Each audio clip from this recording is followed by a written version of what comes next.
día a todos. Hoy vamos a hablar acerca del ultrasonido del primer trimestre. La clase está realizada en base a los lineamientos de la Sociedad Internacional de Ultrasonido en Obstetricia y Ginecología, mejor conocido como ISUOC, pues tienen el cometido de desarrollar guías prácticas y declaraciones de consenso que proporcionan a los profesionales de salud de un enfoque basado en un consenso para el diagnóstico por imágenes, tratando de reflejar lo que es considerado como la mejor práctica. Su objetivo es cómo eh, proporcionar una guía para los profesionales de salud que realizan o tienen la intención de realizar exploraciones ecográficas de rutina en obstetricia.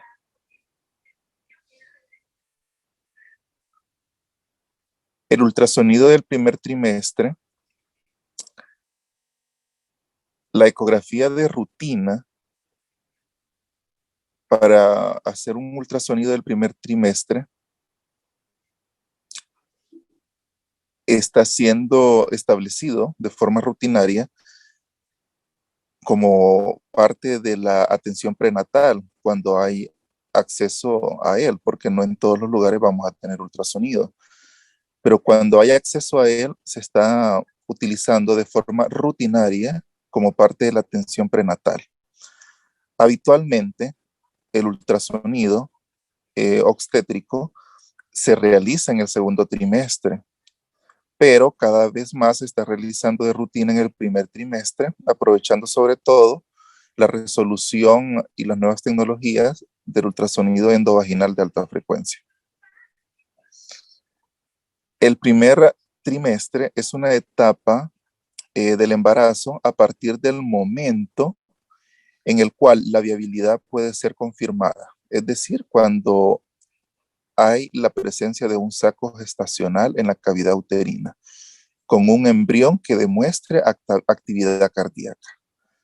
Y esto pues va a concluir a las 13 semanas con 6 días de gestación. En este momento terminaría el primer trimestre de embarazo. Dentro del primer trimestre se utilizarán dos términos, embrión y feto, siendo las 10 semanas el punto de corte.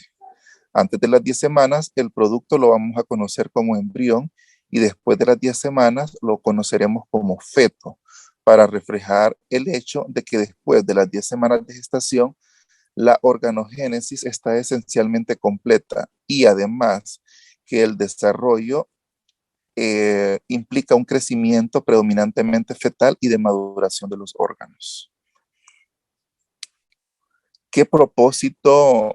¿Cuál es el propósito de la exploración ecográfica? El objetivo principal es proporcionar información precisa que facilite la prestación de atención prenatal optimizada con los mejores resultados posibles para la madre y al feto. Esta la realizaremos al principio del embarazo y va a tener sus objetivos.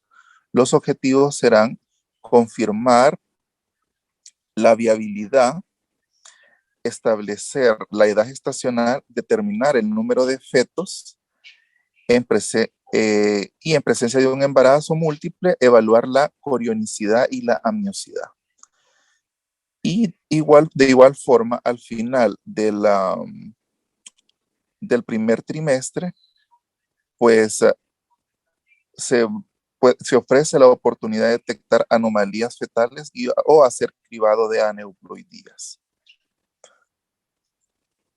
Ahora, ¿cuándo debe de realizarse? No hay ningún tipo de razón para ofrecer un ultrasonido de rutina, simplemente solo para confirmar que hay un embarazo en curso. O sea, para confirmar que hay un embarazo en curso no es una justificación para realizar el estudio. Y es recomendable ofrecer la primera exploración ecográfica cuando se piense que la edad gestacional del producto está entre las 11 semanas y las 13 semanas con 6 días. ya que en este tiempo se logra la oportunidad de lograr los objetivos ya mencionados: la viabilidad, establecer la edad gestacional, determinar el número de fetos vivos y evaluar, si se solicita, porque no se realiza de rutina, la anatomía fetal general y el riesgo de aneuploidía. ¿Quién debe de realizar este estudio? El estudio debe, como cualquier otra exploración ecográfica, las exploraciones obstétricas, estas también deben de ser realizadas por personas que tengan una formación especializada en ecografía de diagnóstico para mujeres embarazadas.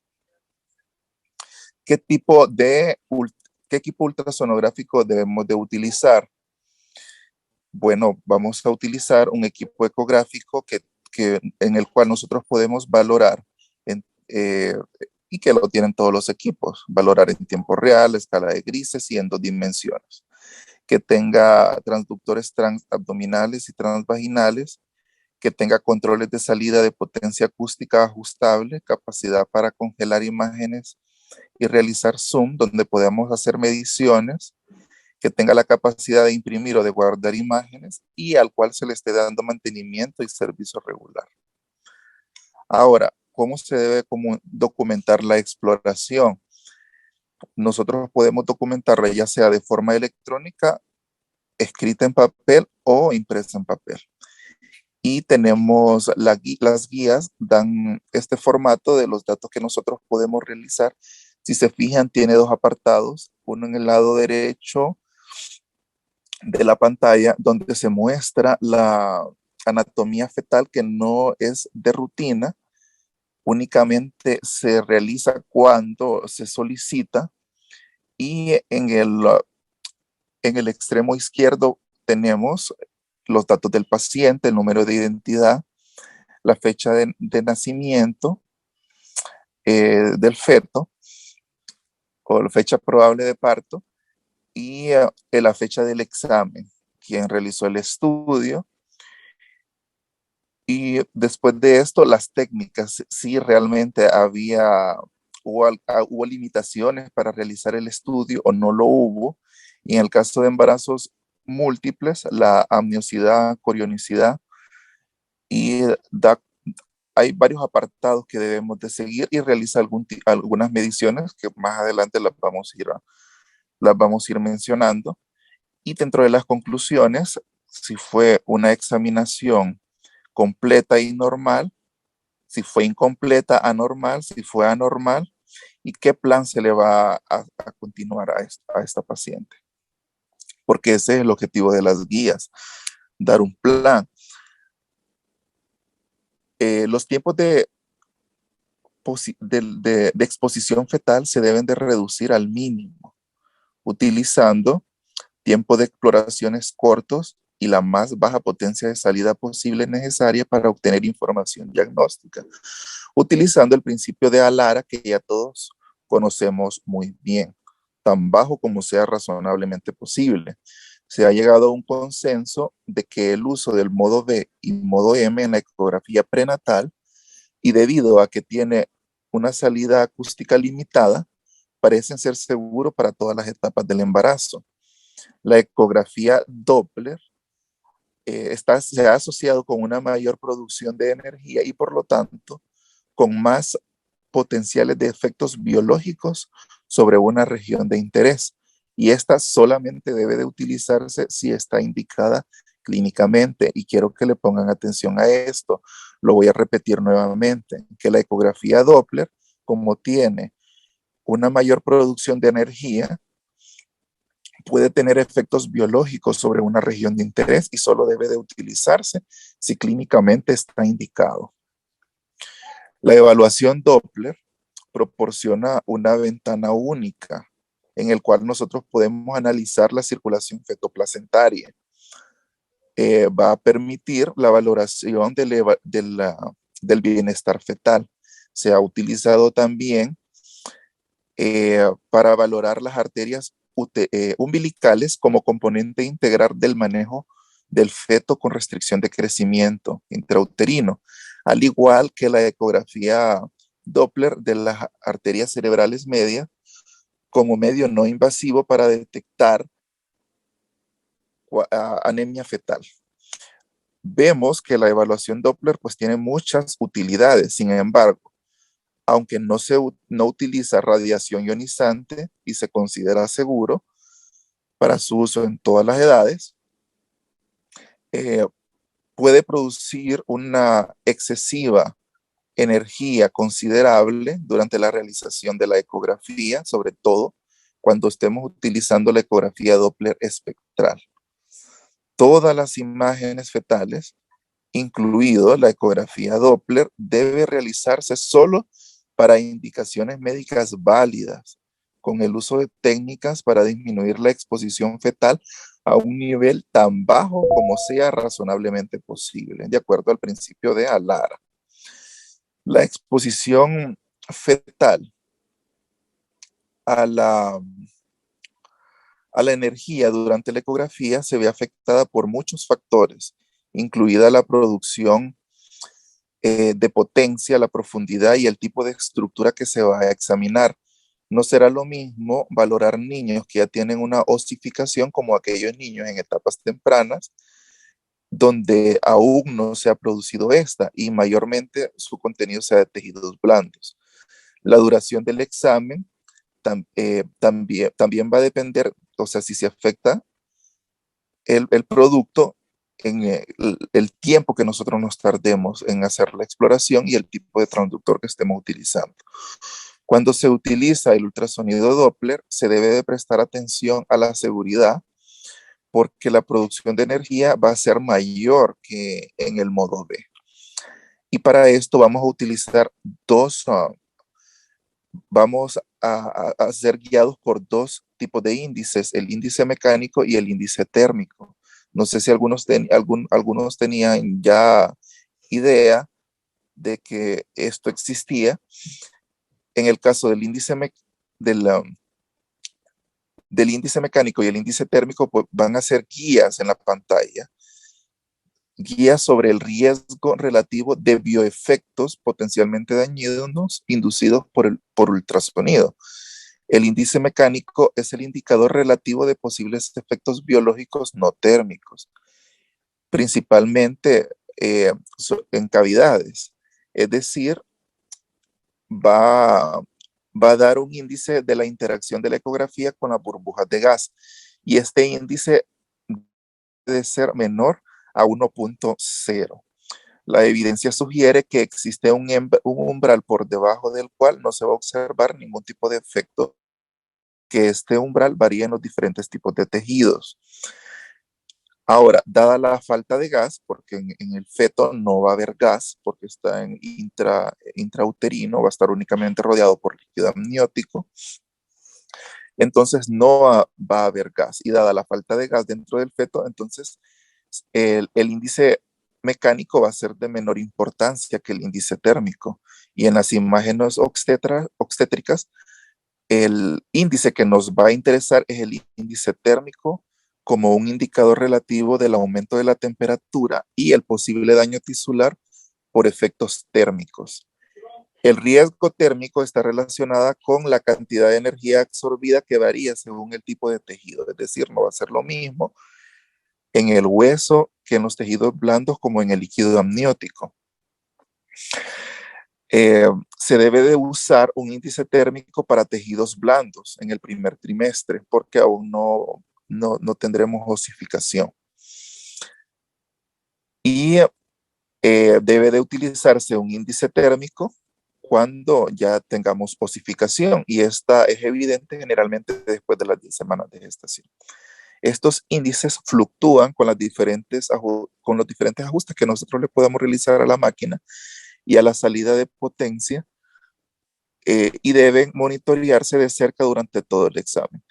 El flujo de color Doppler aumenta la potencia emitida y la potencia de salida cambia según el tamaño y la profundidad del cuadro de color, que debe mantenerse lo más pequeño posible para solamente incluir el área de interés.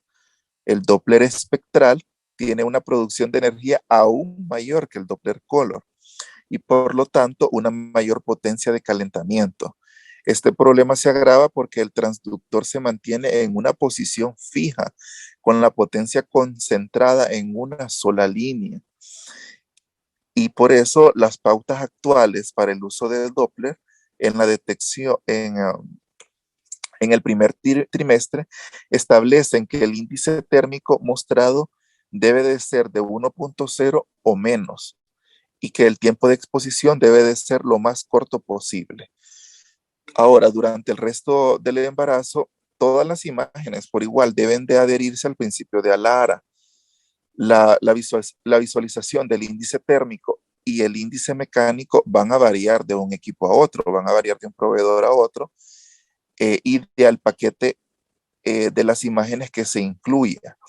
Hay que, hay que configurarlos para garantizar una baja producción de energía, pero todos los operadores que realizan ecografía obstétrica deben verificar con sus especialistas en aplicaciones que los operadores saben dónde se muestra el índice térmico y el índice mecánico y que saben cómo ajustar estos niveles. Ambos índices deben de monitorearse durante todo el examen, comenzando con el nivel de potencia lo más bajo posible y luego los ajustes de nivel lo suficientemente altos como para obtener un examen diagnóstico. Yo no sé si ustedes estaban enterados de esto, pero debemos de saber dónde nosotros consultar el índice térmico y el índice mecánico en el equipo. Ahora, ¿qué debe hacerse en casos de embarazos múltiples? Cuando tengamos embarazos múltiples, es importante que nosotros determinemos la corionicidad y la amniosidad, eh, ya que es importante para el cuidado, para las pruebas y para el manejo del embarazo múltiple. La corionicidad se debe determinar al principio del embarazo cuando la caracterización es más confiable. Ya en etapas más tardías del embarazo va a ser mucho más complicado hacerlo, por lo tanto debemos de hacerlo en el primer trimestre. No sé si ustedes recuerdan esto, pero podemos tener tres tipos de productos. Productos diamnióticos o embarazos diamnióticos dicoriónicos o embarazos diamnióticos monocoriónicos y embarazos monoamnióticos monocoriónicos. En el caso de los embarazos diamnióticos dicoriónicos, nosotros nos vamos a guiar, si observamos las imágenes, por ultrasonido que están al lado derecho, y lo que está señalando las flechas se le conoce como el signo lambda. Este pues se demuestra por una membrana placentaria más gruesa que se ensancha a medida que toca la placa corial, indicando una placenta diamniótica dicorial. Este es el signo que nosotros debemos de buscar, el signo lambda, y cuando lo encontremos vamos a catalogar el embarazo como diamniótico dicoriónico. Luego, en el caso de los embarazos diamnióticos monocoriónicos, tenemos que visualizar otro signo, que es el signo de la T, en el cual la membrana es fina, es una membrana fina placentaria que se va a unir a la placa corial, indicando una placenta diamniótica monocorial.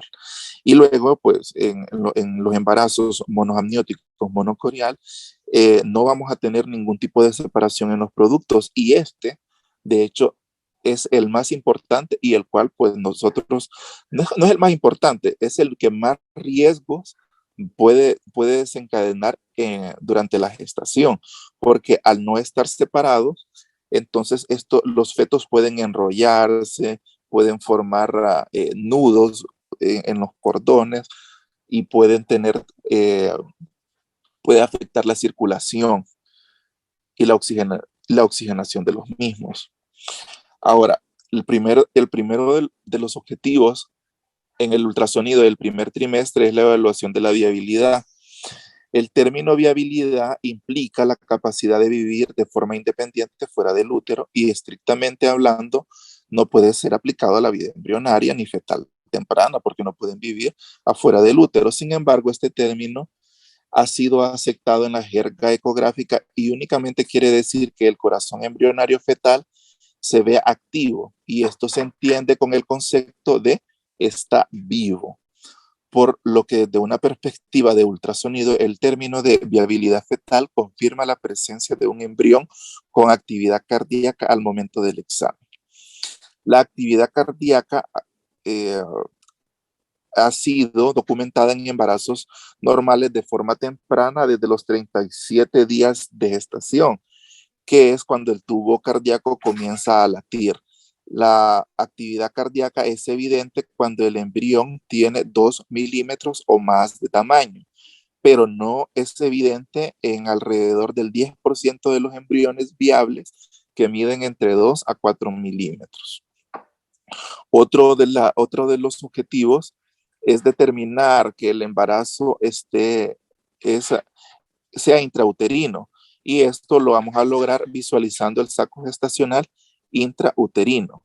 Pero la presencia de un saco gestacional intrauterino no significa claramente que el embarazo sea intrauterino. Por lo que los criterios para la definición de un saco gestacional no están claros. Los usos de los términos como saco aparentemente vacío o el doble anillo decidual o incluso el pseudo saco no confirman ni refutan la presencia de un embarazo intrauterino con precisión. En última instancia, la única forma objetiva y por lo cual, o sea, es una decisión subjetiva y que va a estar influenciada por la experiencia de las personas. Y en el caso de nosotros que no tenemos tanta experiencia, únicamente es recomendable que nosotros determinemos que es un embarazo intrauterino cuando vemos el embrión visible dentro del saco intrauterino. Esto sí ya va a confirmar de que el saco es de hecho un saco gestacional intrauterino. Sin embargo, es necesario que conozcamos también que hay algunos signos que nos ayudan a identificar que, aunque anteriormente yo mencioné de que son, que la guía menciona de que no se deben de utilizar estos términos, es necesario que los conozcamos. Entonces, uno de estos signos es el signo intradecidual. El signo intradecidual es la presencia de un anillo ecogénico en la decidua. La decidua, si nosotros a medida avanzando el embarazo, va a tener una reacción y por lo tanto va a ir engrosándose. Entonces, con el engrosamiento local del endometrio, en el lugar de la implantación, entre los 25 y 29 días de la gestación es cuando nosotros vamos a observar. Entonces, el signo es un anillo ecogénico en la decidua engrosada y va a estar adyacente. Las imágenes que nosotros, la imagen A y la imagen B, es como normalmente nosotros vamos a observar este signo. Entonces, la posición del saco gestacional se va a encontrar en la parte medial o superior al útero y debe estar adyacente a la línea endometrial El saco no va a desplazar ni va a deformar los ecos centrales de la línea endometrial, va a estar adyacente. La imagen A y B, la imagen A es un esquema y representa de cómo debemos de observarlo. La imagen B, una imagen por ecografía, donde observamos el signo de un saco intradecidual. Y luego las dos imágenes que tenemos al lado derecho, la superior, es otra referencia de cómo normalmente nosotros vamos a observar el saco gestacional y que nos va a indicar de que es un saco intrauterino. Y la imagen inferior del lado derecho, vemos se deforma la línea endometrial y esto indica de que es un hallazgo anormal, que no estamos ante un saco gestacional. Otro de los signos es el signo del doble anillo o signo de la doble decidua, que permite la diferenciación de un embarazo intrauterino precoz. y la reacción decidual es secundaria a un embarazo ectópico. Cuando nosotros tenemos un embarazo ectópico, siempre va a haber una reacción decidual y también puede haber acumulación de líquido en el interior del espacio endometrial. Ahora, el signo de doble decidua permite la diferenciación de un embarazo intrauterino precoz. Y nosotros este se va a observar entre las 4 y las 6 semanas hasta las 9 semanas de gestación.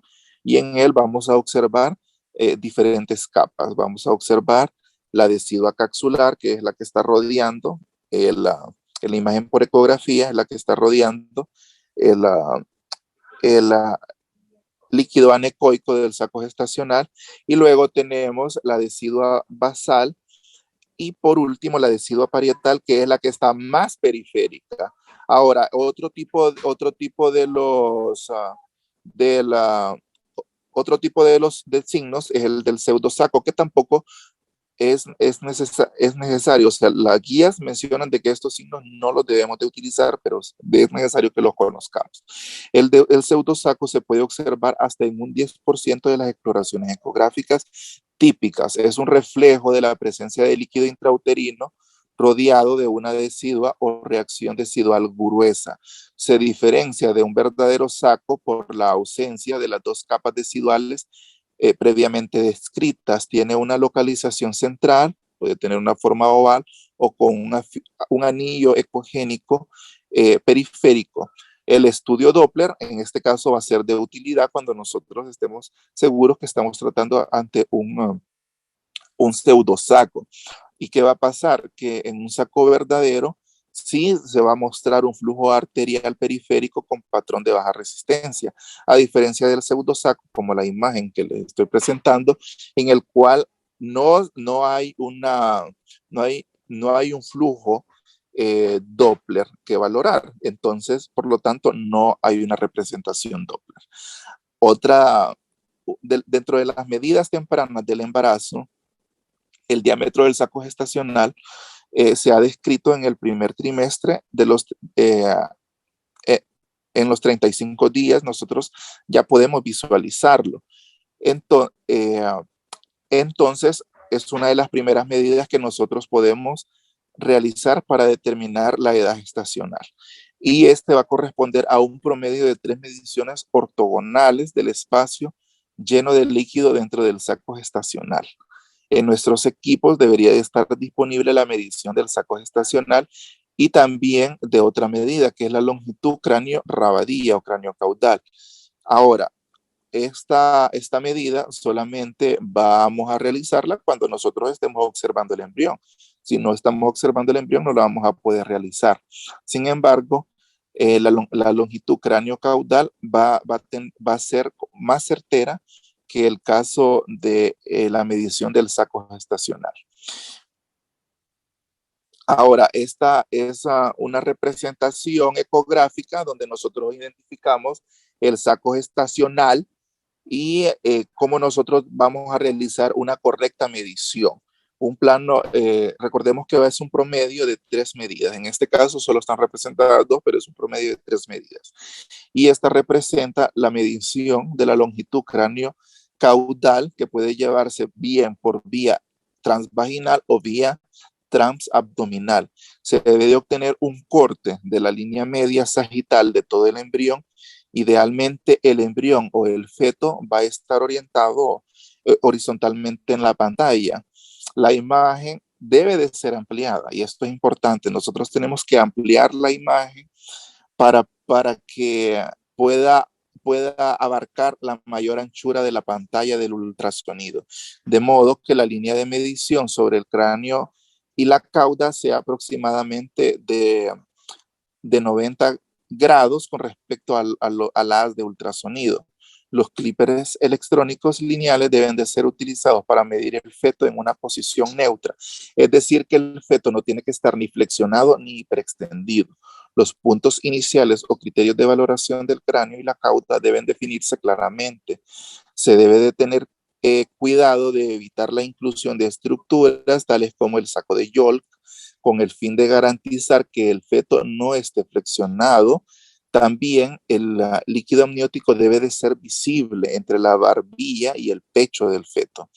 Sin embargo, esto puede ser difícil de lograr en etapas muy tempranas del embarazo, aproximadamente entre las 6 y las 9 semanas, cuando típicamente el embrión va a estar hiperextendido. Ahora, no sé si todos sabían que es el saco de Yolk, pero esta es una imagen en la cual queda representada donde la flecha está señalando el embrión. Y luego está la otra imagen más grande, que nosotros podríamos pensar que es el saco, pero no, no es el saco vitelino o saco de Yolk, y luego tenemos el saco gestacional, que es el resto del contenido anecoico, eh, dentro de esta imagen. También es conocido como el signo de anillo de diamante, porque parece un anillo de bodas con un diamante. Ahora, otra de las medidas que nosotros podemos utilizar para determinar la gestación es el diámetro biparietal y la circunferencia cefálica. Ahora, en la gestación de aproximadamente 10 semanas, estructuras tales como la línea media del tercer ventrículo, la fisura interhemisférica y los plexos coroideos deben de ser visibles. El diámetro biparietal y la circunferencia cefálica se van a medir en el corte axial más largo, simétricamente verdadero de la cabeza fetal, el cual no debe ser distorsionado por estructuras adyacentes o por la presión del transductor. Ya hacia las 13 semanas de gestación, el tálamo ya va a ser visible, y luego el tercer ventrículo y el tálamo van a ofrecer buenos puntos de referencia, así como lo muestra en la imagen A. En la imagen A es una representación de cómo nosotros debemos de medir el diámetro biparietal, y luego a nivel central, donde está la T, estas dos imágenes adyacentes a la fisura interhemisférica, que realmente son hipoecoicas, pero en la imagen se mira anecoica, corresponden a los tálamos. Entonces, la orientación axial correcta se debe de confirmar mediante la inclusión de ambas astas anteriores de los ventrículos cerebrales y los lóbulos occipitales bajos, mientras se mantiene el plano por encima del cerebelo. La medición del diámetro biparietal, la colocación de los calipers, debe de seguirse la técnica utilizando para producir el nomograma seleccionado.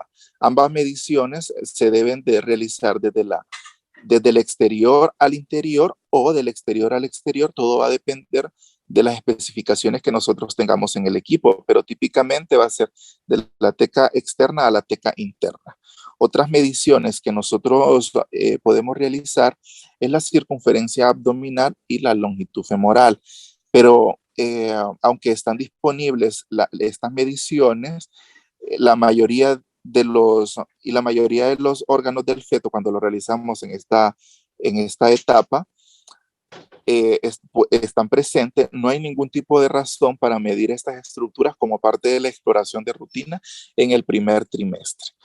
La edad gestacional, o sea, uno de los objetivos que nosotros tenemos es determinar la edad gestacional. A las mujeres embarazadas se les debe de ofrecer por eso una valoración ecográfica cuando nosotros sepamos que aproximadamente la paciente tiene 10 semanas o 13 semanas con 6 días para establecer la edad gestacional con exactitud. La datación precisa es esencial para el seguimiento adecuado de los embarazos y ha sido la principal indicación. Esta es la principal indicación de la ecografía de rutina en el primer trimestre, determinar la edad gestacional. Se debe proporcionar, ya que va a proporcionar una información valiosa para la evaluación óptima del crecimiento fetal, dándole un seguimiento a lo largo del embarazo en general, para darle una adecuada atención obstétrica y en particular para el manejo de aquellos embarazos múltiples o cuando nosotros tengamos embarazos pretérminos o embarazos posttérmino. La evaluación o sea, aunque no se realiza de forma rutinaria, en ocasiones se puede solicitar la evaluación de la anatomía fetal y por lo tanto también nosotros debemos de tenerla presente. La exploración de la anatomía fetal se realiza en el segundo trimestre, que va a ser entre las 18 y las 22 semanas de gestación. Este va a ser el estándar de la evaluación de la anatomía fetal. Sin embargo, en embarazos que tengan bajo riesgo como alto riesgo se puede solicitar. Y en la evaluación del primer trimestre de la anatomía fetal se comenzó a realizar en los años de 1980 y al principio de 1990 con la llegada de sondas endovaginales que permitían la alta resolución del producto. Y también se está utilizando en el cribado de las aneuploidías, donde nosotros haremos una medición de la translucencia nucal aproximadamente entre las 11 y las 13 semanas con 6 días de gestación. Ahora, esto va a tener ciertas limitaciones y también va a tener ventajas. Dentro de las ventajas reportadas se incluye la detección temprana o la exclusión de anomalías mayores que va a dar tranquilidad a las madres en situación de riesgo.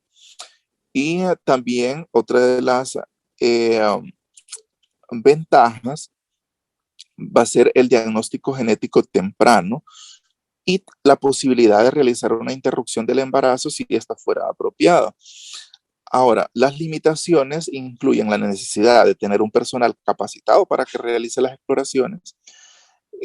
La relación costo-beneficio es incierto y el desarrollo, puede haber desarrollo de algunas anomalías de forma más tardías que podemos no observarlas y darle una sensación de tranquilidad muy precoz. Por lo cual, la detección temprana puede tener dificultades y puede dar dificultades de asesoramiento debido a un significado clínico incierto de algunos resultados. Ahora, dentro de las mediciones, pues la cabeza es una de las primeras con lo cuales comenzamos y en este contexto podemos tener bien osificación o ausencia de la osificación del hueso craneal. Generalmente la osificación ya es visible a las 11 semanas y es útil específicamente examinar la osificación ósea cuando la tengamos presente en el plano axial y en el plano coronal, donde no debe haber ningún tipo de defecto óseo. No debe haber ni distorsión ni debe haber disrupción del cráneo. La región cerebral desde las 11 la región cerebral desde las 11 hasta las 13 semanas con 6 días va a estar dominada por los ventrículos laterales que van a aparecer como espacios grandes y que van a estar llenos por los plexos coroideos ecogénicos que van a abarcar los 2/3 posteriores de los ventrículos laterales, así como lo están señalando las cabezas de flecha. Los hemisferios deben de ser simétricos, van a estar separadas por la fisura interhemisférica, claramente visible, y por la falx. El manto cerebral va a ser muy delgado en esta etapa del embarazo y se va a apreciar mayormente en la región anterior. Va a estar alineado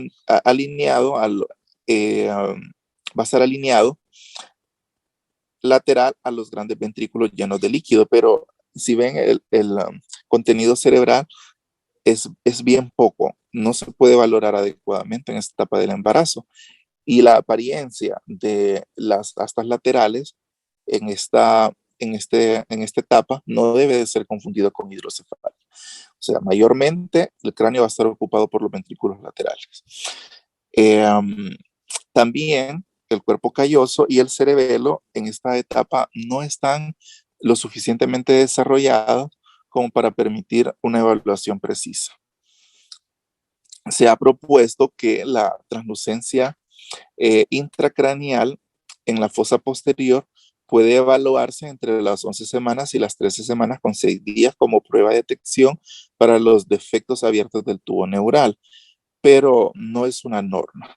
Desde las 11 semanas hasta las 13 semanas con 6 días se puede realizar un intento por visualizar los ojos con sus cristalinos, la distancia eh, entre ellos, el perfil que incluye la nariz y el hueso nasal y la mandíbula, así como la integridad de la boca y los labios. Sin embargo, en ausencia de una anomalía evidente, el fracaso o el fracaso para nosotros identificar estas estructuras no debe de conducir a que nosotros hagamos una evaluación posterior antes de la evaluación del segundo trimestre. Otra de las estructuras que debemos de analizar es el cuello. La evaluación ecográfica de la translucencia nucal es parte del cribado y de hecho es uno de los objetivos por los cuales se puede solicitar este estudio en esta etapa. Entonces, en el cribado de las anomalías cromosómicas se le debe prestar atención a la correcta alineación del cuello con el tronco y la identificación de otras colecciones líquidas tales como higromas o sacos yugulares linfáticos, como lo muestra el ejemplo en la imagen central y en la imagen del lado derecho. La columna también debe ser analizada y se debe obtener vistas longitudinales y axiales para mostrar la alineación vertebral normal y su integridad. Y se debe hacer un intento para mostrar eh, que esté intacta. Sin embargo, en ausencia de una anomalía evidente, el fracaso o un fracaso en la examinación de la columna vertebral en este momento no debe de conducir a que nosotros le digamos que tenemos que analizarla nuevamente a la paciente antes de la exploración del segundo trimestre. Y luego en el tórax, normalmente el pecho va a tener pulmones de ecogenicidad homogénea en ecografía, donde no va a haber evidencia de líquido, no va a haber evidencia de derrame pleural, no va a haber evidencia de masas quísticas sólidas. Entonces, este es otro de los puntos que nosotros debemos analizar. Cómo se mira el tórax en la imagen ecográfica, es lo que está marcado por el asterisco es un derrame, es presencia de líquido. Nosotros los pulmones los veríamos como lo vemos en la parte más superior, los vemos ecogénicos, con una ecogenicidad homogénea. Ahora, otro de los puntos que tenemos que analizar es el corazón. Debemos de analizar la posición normal del corazón, que debe de estar al lado izquierdo, y también debe de estar abajo del corazón el estómago. Y esto pues es la levocardia normal que debe de ser documentada. La evaluación ecográfica más detallada de la anatomía cardíaca se ha demostrado que es factible porque en este tiempo, pero no es parte de la evaluación de rutina. Nosotros en el primer trimestre lo que debemos de reportar únicamente es que haya una levocardia normal. Y por razones de seguridad, y por lo que ya mencioné ya previamente, el uso del Doppler no está indicado durante la exploración de rutina del corazón. Ahora, el contenido abdominal entre las 11 y las 13 semanas con 6 días, los únicos espacios quísticos que nosotros vamos a observar en la cavidad abdominal va a ser el estómago y la vejiga. Son las únicas estructuras de líquido anecoico en el abdomen o hipoecoico que podemos observar. La posición del estómago debe de estar en el lado izquierdo del abdomen junto con la levocardia. Esto va a ayudar a confirmar un situs visceralis normal. Y también debe de tenerse en cuenta los riñones como una estructura vital y que debe de localizarse en una ubicación paravertebral como estructuras en forma de frijol ligeramente ecogénicas con la típica pelvis renal hipoecogénica central. En este caso están señaladas por las flechas con la letra K, si vemos, son bien sutiles. Y incluso la pelvis renal se ve con más, se ve mucho mejor que incluso el riñón. Y también tenemos el estómago, que está representado por la letra S en esta imagen. Y también debemos de hacer la valoración del diafragma, que está en la parte superior al estómago.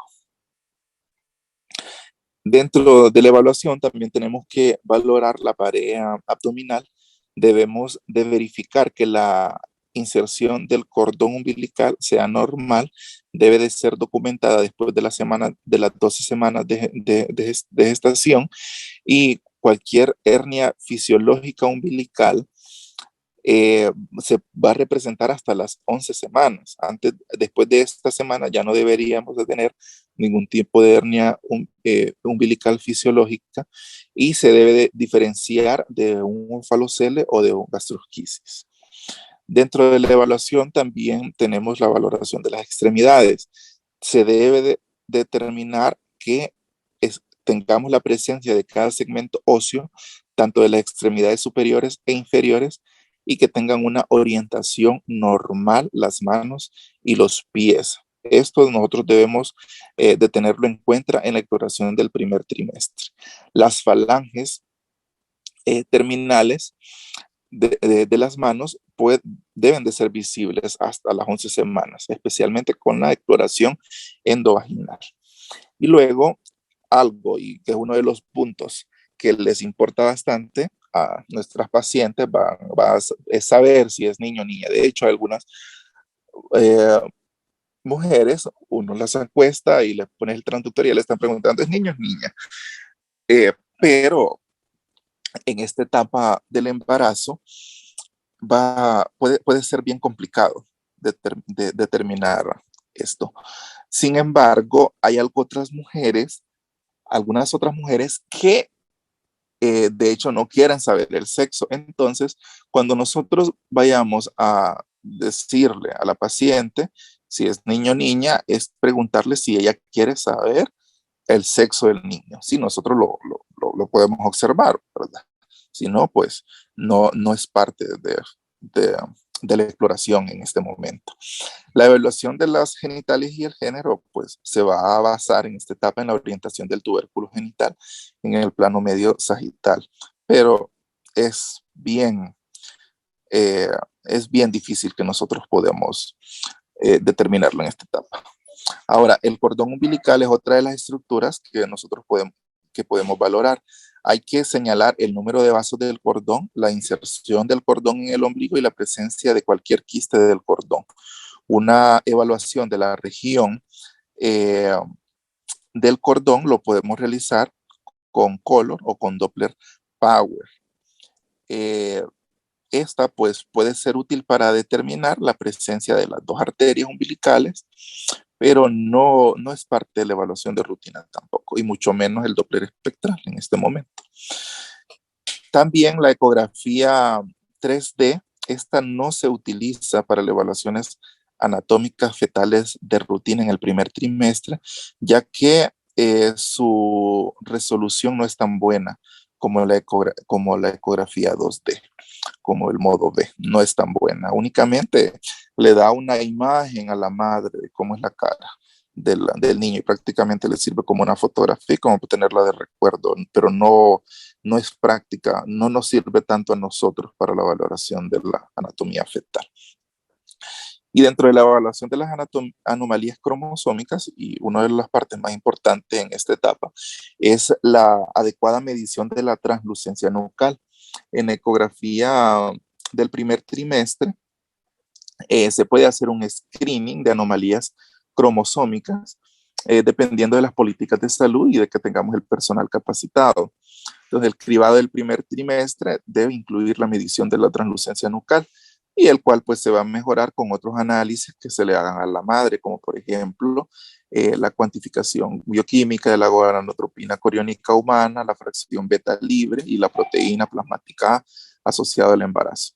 La mayoría de los expertos recomienda que la translucencia nucal debe de ser medida entre las 11 semanas y 13 semanas con 6 días, lo que corresponde a una medición craneocaudal de 45 a 84 milímetros.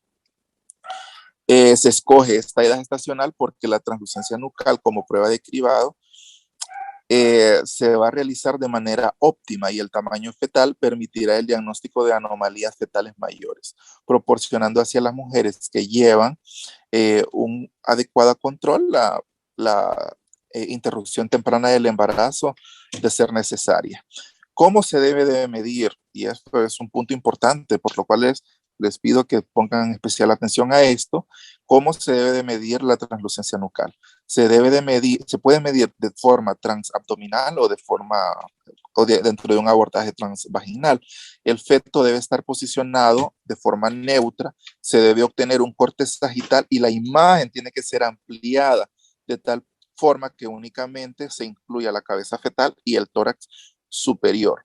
Por otra parte, debemos de identificar la membrana amniótica por separado del feto y la vista media de la cara se va a definir por la presencia de la punta ecogénica de la nariz y la forma rectangular que va a tener el paladar anterior.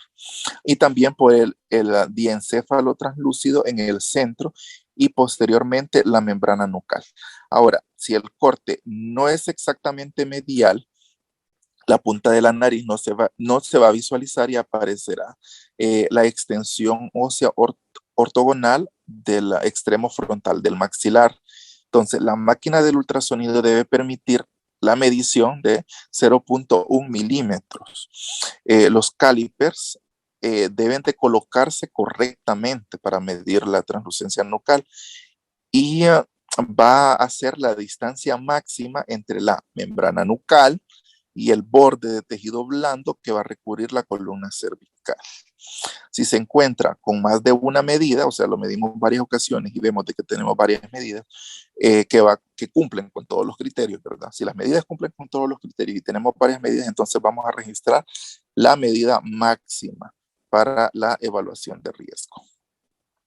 Ahora, otras estructuras intra y extrauterinas que podemos valorar es la placenta. Nosotros con la placenta debemos de evaluar la ecoestructura que tiene y ante cualquier hallazgo anormal, tales como masas o espacios quísticos simples o múltiples o grandes acumulaciones de líquidos subcoriónicos mayores de 5 centímetros deben de mencionarse y se les debe de realizar seguimiento.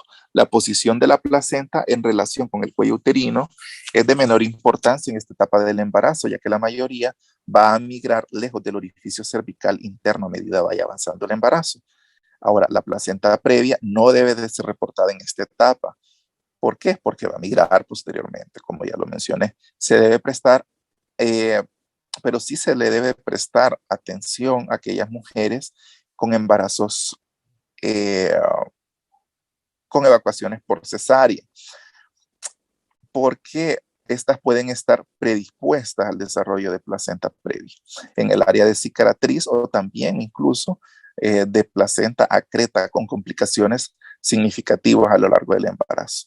En estas pacientes se le debe valorar la vejiga y el istmo uterino a nivel del sitio de la cicatriz de la cesárea y en casos sospechosos de placenta acreta debe de ser derivada inmediatamente a un especialista para su evaluación y manejo.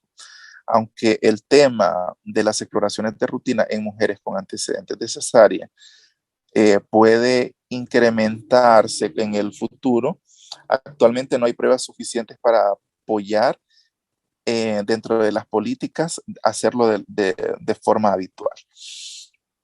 Las patologías ginecológicas, tanto benignas como malignas, se pueden detectar durante cualquier exploración del primer trimestre y se deben describir las anomalías de la forma del útero, o sea, si tenemos tabiques uterinos o si tenemos un útero bicorneo, tenemos que reportarlo. Y los anexos deben de ser estudiados también para la búsqueda de anomalías o masas. Y esta es la presentación que les tenía preparado para hoy. Espero les haya gustado y cualquier pregunta, comentario, pues serán bienvenidos. Muchas gracias.